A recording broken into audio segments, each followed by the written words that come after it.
Сәлем қыздар, қалайсыздар? Бүгін арықтау марафонының 15-ші күні. Сіздерге берілген ең алғашқы тапсырма 10 мың шақты күнделікті орындау. Күнделікті бір мезгіл зумба биін билеу. Менің каналымда байқасаңыздар зумбаның түрлері бар. Соның біреуін қосып, күніне бір мезгіл зумба биін билейсіз. Және таңғы уақытта аш қарында вакуум жаттығуын жасайсыз. Вакуум жаттығу барлық адамға болмайды. Сіздерге видео қалдырамын, кімге жасауға болады, кімге жасауға болмайды, сонысына қарап вакуум жаттығуын жасайсыздар.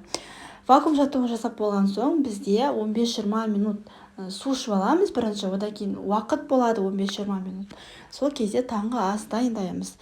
Таңғы ас бізде ең алдымен таңғы 7 мен 9-ның аралығында болу керек, және таңғы ас біз үшін өте тойымды таңғы астың бірі болу қажет. Байқасаңыздар, мен таңғы асқа көп жағдайда каша және жұмыртқаларды қосамын. Бүгінгі менің таңғы асым 2 дана жұмыртқа және 1 дана қияр.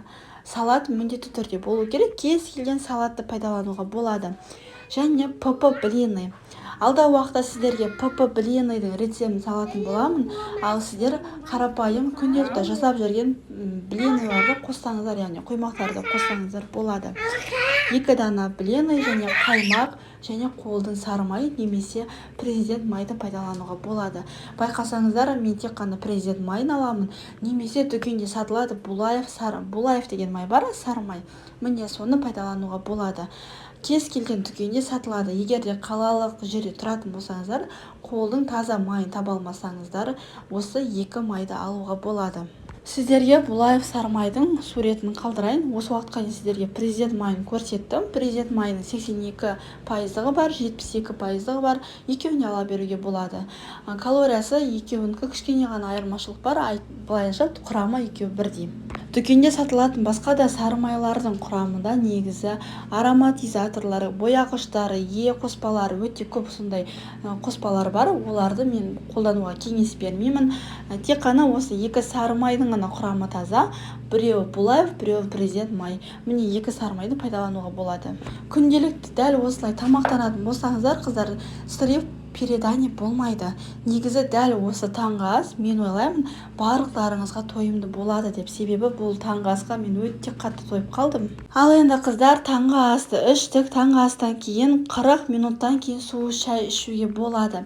Тамақпен бірге су шайды ішпейміз. Неліктен? Себебі біз 25-30 рет тамақты шайнаған кезде бізде сілекей безі бөлінеді. Тамақ онсыз да бізде жалпы айтқанда суланады. Ал біз су ішу арқылы сілекей безінің жұмысына кедергі жасаймыз. Бүгін түскі асқа қыздар, менде фастфуд тағамдары болады. 2 апта бойы фастфуд тағамдарын жемедік. Енді 2 аптадан кейін 15-ші күні жеуге болады. Яғни фастфуд тағамдарын айына 1 рет немесе 2 аптада 1 рет жеуге болады. Арықтаудан неліктен біз фастфуд тағамдарын шектемейміз? Егер де біз қатаң диетаға отырып өзімізді шектейтін болсақ, біз өзіміздің қалаған салмағымызға жетуге соңына дейін бармаймыз. Өйткені біздің ағзамыз осы уақытқа дейін майлы тамақтарға, қуырылған тамақтарға және фастфуд тағамдарына, ұнды, тәтті тағамдарға үйреніп қалған. Олардан біз бас тарта алмаймыз. Оларды біз өмір бақи жегіміз келіп тұрады. Олар бізге дофамин гормонын сыйлайды. Сол үшін айына 1 рет өзімізді еркелетіп, фастфуд тағамдарын жеуге өзімізге рұқсат береміз. Мен мысалы шаурма, яғни донер заказ бердім, бірақ бәрін жей алмадым, жартысын қызыма бердім. Дәл осы донердің жартысын ғана жедім. Және салат заказ бердім. Яғни кез келген ПП салатты беруге де болады. Мен жай ғана құрамында жаңағыдай ас бұршақ бар екен, капуста бар екен, свекла, яғни қызылша бар екен, сәбіз бар екен. Сол салатты тапсырыс бердім. Ал енді бүгінгі кешкі ас тек қана ет және салаттан тұрады. 50 грамм қайнатылған ет және салат бізге кешкі асқа өте тойымдылықты береді. Ақуызды негізі кешкі асқа жейтін болсаңыздар, бізге 3-4 сағатқа тойымдылықты береді. Және сол тойымдылықпен біз ұйықтап қалып, ары қарай таңғы уақытқа дейін арықтай аламыз. Дұрыс ұйқы болса, дұрыс су нормасы болса, тамақтану мөлшері нормамен болатын болса, бізде арықтау процесі болады. Қозғалысты көбейту арқылы, жаттығу жасау арқылы біз жеген тамағымыз тамағымыздың калориясын күйдіріп отырамыз.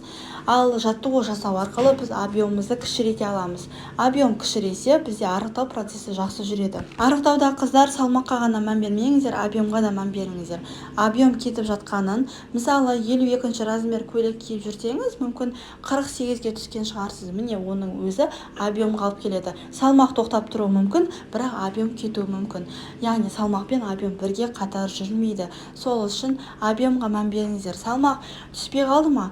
Мүлдем көңіл-күйлеріңіз түспесін. Керісінше қуаныңыздар, объем кетіп жатыр деп. Ал қыздар, ертеңгі видеода жолыққанша сау болыңыздар. Сіздермен болған Айнагүл Жаманбай.